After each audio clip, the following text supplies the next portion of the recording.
News.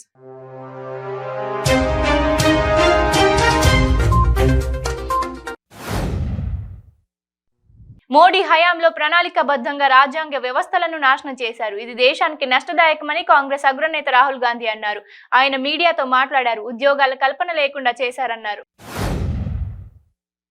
Munugode నియోజకవర్గం ఉప ఎన్నికలో భాగంగా చండూరు 2వ, 3వ వార్డులలో మంత్రి ఎర్రబెల్లి దయాకర్ రావు ఇంటింటి ప్రచారం నిర్వహించారు.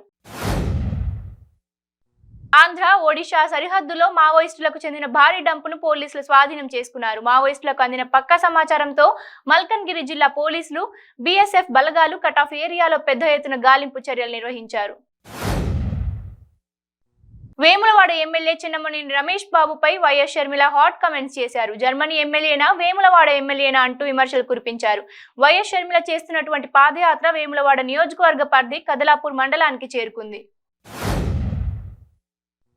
అనకాపల్లి మండలం కోడూరు గ్రామంలో ఏపీఐఐసికి చెందిన 120 ఎకరాల భూమిలో ఏర్పాటు చేయనున్న ఎంఎస్ఎంఈ పార్క్ మరియు ఆటో నగర్ కు రాష్ట్ర పరిశ్రమలు, ఐటీ, వాణిజ్య శాఖ మంత్రి గుడివాడ అమర్నాథ్ శంకుస్థాపన చేశారు.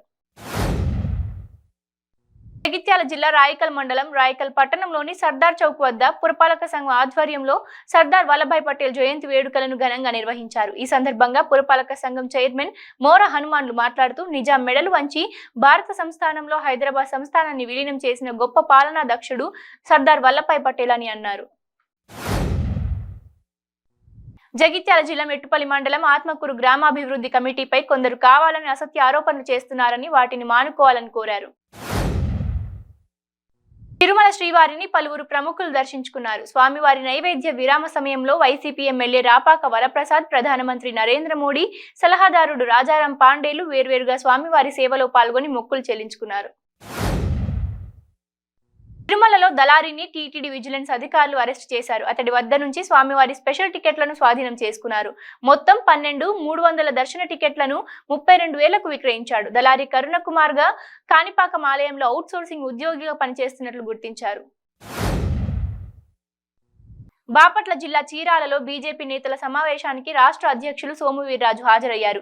ఏపీకి అమరావతి రాజధాని అని ఒప్పుకున్న జగన్ అధికారంలోకి వచ్చాక మాట తప్పి మోసం చేస్తున్నారని మండిపడ్డారు.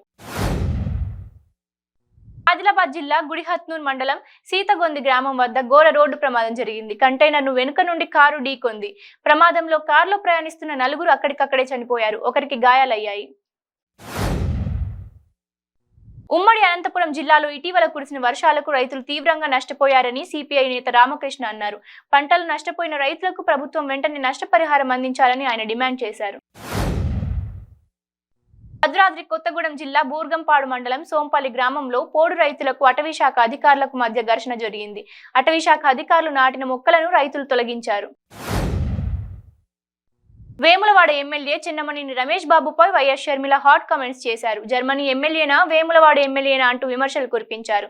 వైఎస్ షర్మిల చేస్తున్నటువంటి పాదయాత్ర వేములవాడ నియోజకవర్గ పరిధి కదలాపూర్ మండలానికి చేరుకుంది. గుంటూరులోని ప్రముఖ క్రైస్తవ సంస్థ ఏఈఎల్సీలో నెలకొన్న వర్గ విభేదాలు మరోసారి వీధిన పడ్డాయి. స్థానిక బ్రాడీపేటలోని నార్త్ ప్యారిస్ చర్చి వద్ద 2 వర్గాల వారు తీవ్ర ఘర్షణ పడ్డారు. చర్చి బయట ఒక వర్గం, చర్చి లోపల మరో వర్గం కర్రలతో ఘర్షణ పడ్డారు. ఇరు వర్గాలను పోలీసులు చెదరగొట్టారు. మేడ్చల్ ఓఆర్ఆర్ పై ఘోర రోడ్డు ప్రమాదం జరిగింది. లారీని కారు ఢీకొంది. ఈ ప్రమాదంలో కారులో ప్రయాణిస్తున్న 3 అక్కడికక్కడే మృతి చెందగా మరో 9 మందికి తీవ్ర గాయాలయ్యాయి. క్షతగాత్రులను స్థానికులు దగ్గరలో ఉన్న ఆసుపత్రికి తరలించారు. చిత్తూరు జిల్లా కాణిపాకం శ్రీ వరసిద్ధి వినాయక స్వామి వారి దేవస్థానంలో కాంట్రాక్ట్ ఉద్యోగం నిర్వహిస్తున్న కరుణాకర్ ను సస్పెండ్ చేస్తున్నట్లు కాణిపాకం చైర్మన్ మోహన్ రెడ్డి వెల్లడించారు. ఆయన తన కార్యాలయంలో విలేకరుల సమావేశం నిర్వహించారు. ఎస్సీ ఎస్టీ కేసులో టీడీపీ నేతలు కడప జిల్లా కోర్టుకు హాజరయ్యారు. టీడీపీ రాష్ట్ర మహిళా అధ్యక్షురాలు Vangalapudi Anitha, MLC BTech Ravi, SC ST cell రాష్ట్ర అధ్యక్షుడు ఎంఎస్ రాజులతో పాటు స్థానిక నేతలు కోర్టుకు హాజరయ్యారు. ఏపీలోని కర్నూలు, అనంతపురం జిల్లాల్లో లక్షల ఎకరాల పంట నష్టం జరిగిందని కేంద్ర మాజీ మంత్రి టీడీపీ నేత కోట్ల సూర్యప్రకాష్ రెడ్డి అన్నారు.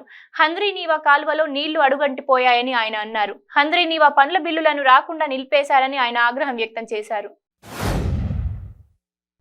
పర్వదినాల పుణ్యవాసం కార్తీక మాసం, వనభోజనాలు, అయ్యప్ప దీక్షలు వంటి పుణ్యకార్యాలు ఈ మాసంలోనే ఉంటాయి. అందుకని హిందువులు అధిక శాతం ఈ నెలలో మాంసాహారాలు ముట్టరు.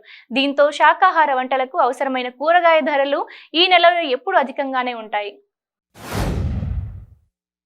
తిరుమల శ్రీవారిని పలువురు ప్రముఖులు దర్శించుకున్నారు. స్వామివారి నైవేద్య విరామ సమయంలో వైసీపీ ఎమ్మెల్యే రాపాక వరప్రసాద్, ప్రధానమంత్రి నరేంద్ర మోడీ, సలహాదారుడు రాజారాం పాండేలు వేర్వేరుగా స్వామివారి సేవలో పాల్గొని మొక్కులు చెల్లించుకున్నారు.